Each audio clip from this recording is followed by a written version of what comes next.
Hello friends, मैं हूं विजय। मैं आज लाया हूं फिजिक्स का 5 VBI शॉर्ट क्वेश्चन जो 2 नंबर में पूछे जाएंगे। देखिए, पहला नंबर क्वेश्चन है, प्रकाश का अपवर्तन क्या है। प्रकाश का अपवर्तन क्या है, इसके नियमों का उल्लेख करना है। इसके नियमों का क्या करना है, उल्लेख करना है। देखिए, ये 2015 और 2017 में पूछा गया था। कब कब पूछा गया है? 2015 में पूछा गया था, 2017 में पूछा गया था। बाकी वर्ष में पूछा गया है, लेकिन मैंने लिखा नहीं है। देखिए, इसका उत्तर क्या होगा। जब प्रकाश की किरणें एक माध्यम से चलकर दूसरे माध्यम में प्रवेश करती है। देखिए, एक माध्यम से चलकर दूसरे माध्यम में प्रवेश करती है तो इसके मार्ग में परिवर्तन होता है। इसके मार्ग में क्या होता है, तो परिवर्तन होता है।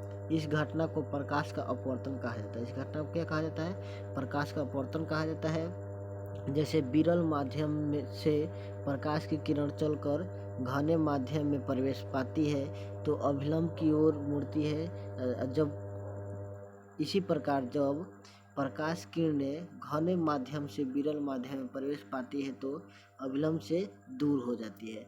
कहने का मतलब है कि देखिए, यहाँ पर अगर इसको मान लेते हैं हम लोग, इसको मान लेते हैं ये क्या है, विरल माध्यम है। कौन सा माध्यम है, एक बॉक्स बना लेते हैं। मान लीजिए कांच है। क्या है, कांच। ये विरल माध्यम है, भी से दर्शा देते हैं, और यह सघन माध्यम से एस से दर्शा देते हैं।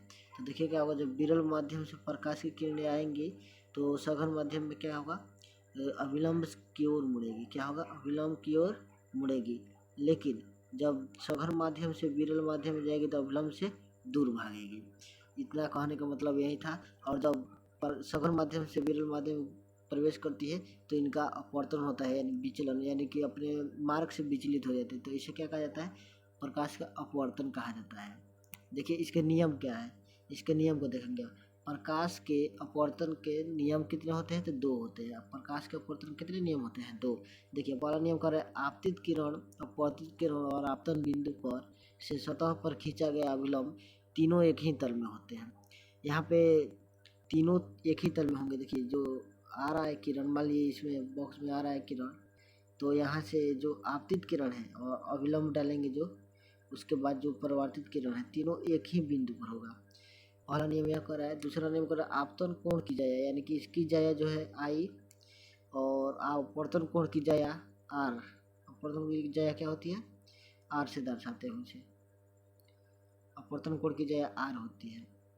उसके बाद स्थिर अंक होता है, अनुपात। देखिए, इनका अपवर्तन कोण की जाया का अनुपात स्थिर अंक यानी कि स्थिरांक होता है। अगर आपतन कोण आई और अपवर्तन कोण क्या हो, आर हो, तो स्नेल का नियम भी इसे कहते हैं। इसे क्या कहा जाता है, स्नेल का नियम कहा जाता है। देखिए क्या होगा इसमें, स्नेल का नियम में, स्नेल का नियम कहते हैं, जब साइन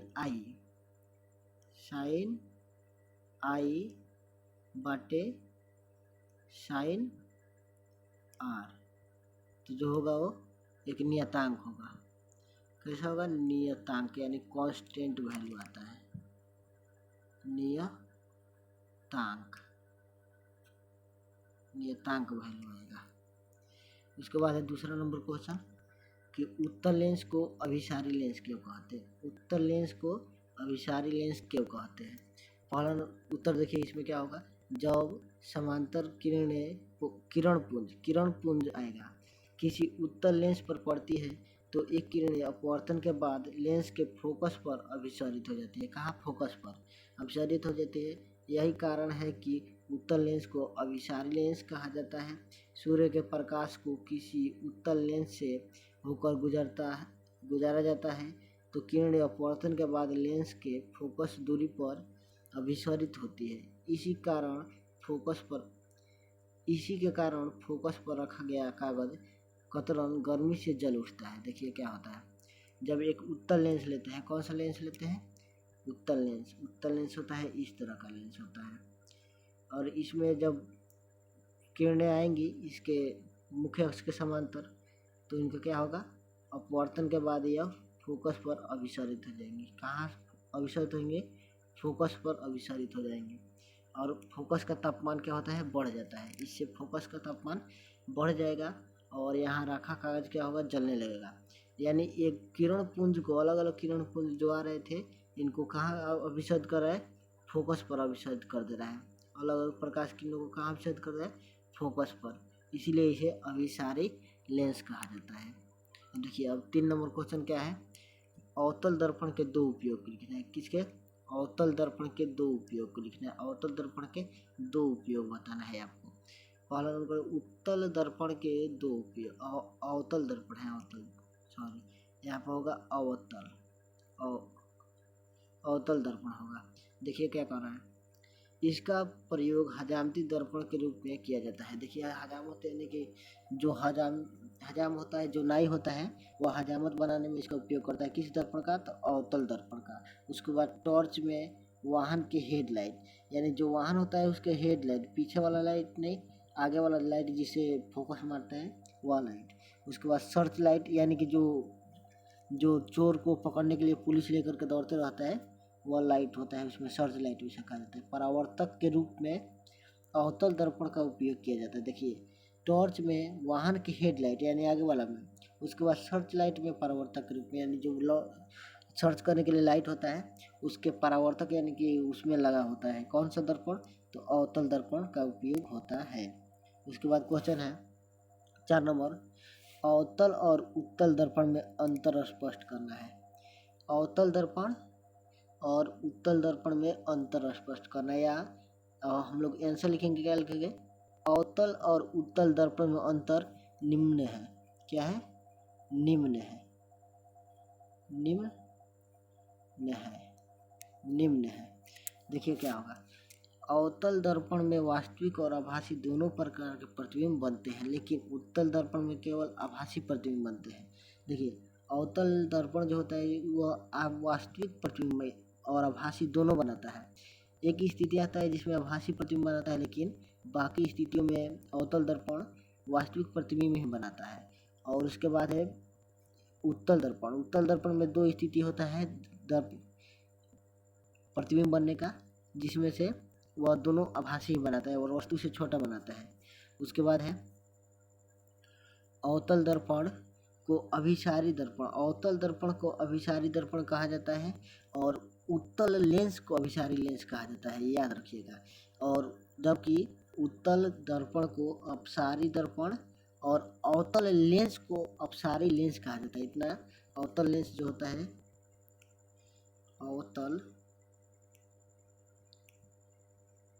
अवतल लेंस जो होता है वह अपसारी लेंस होता है। कैसा लेंस, अपसारी लेंस होता है, उसे कहा जाता है अपसारी लेंस। उसके बाद है उसके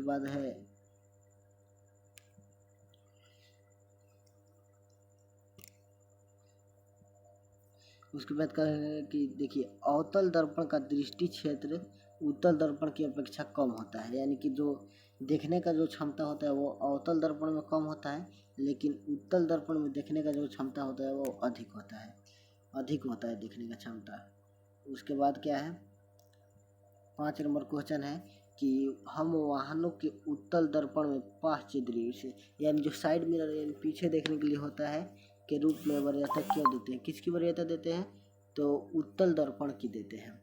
तो देखिए पहला तो है कि दर्पण बनाने वाला प्रतिबिंब सीधा होता है दर्पण में, यानी कि जो उत्तल दर्पण प्रतिबिंब बनता है वह सीधा होता है और छोटा होता है, यानी कि जो बड़ा बड़ा ट्रक आ रहा है पीछे से या अन्य गाड़ी आ रही है उनको छोटा प्रतिबिंब करके दिखाता है, जिसे आसानी से आप देख सकते हैं।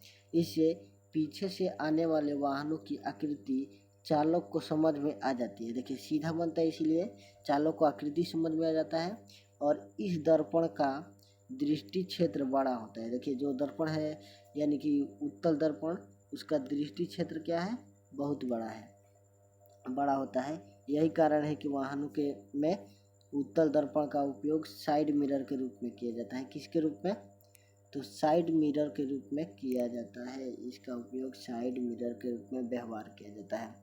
धन्यवाद। अगर आप इस चैनल पर नए हैं तो इस चैनल को सब्सक्राइब करें और अपने दोस्तों के पास शेयर करना ना भूलें, ताकि उन्हें भी बिहार बोर्ड में अच्छा अंक प्राप्त हो सके। और इस तरह मन लगा कर पढ़ते रहिए और इस चैनल को ज़्यादा से ज़्यादा शेयर कीजिए और सब्सक्राइब कीजिएगा और वीडियो को लाइक भी कर दीजिएगा। धन्यवाद।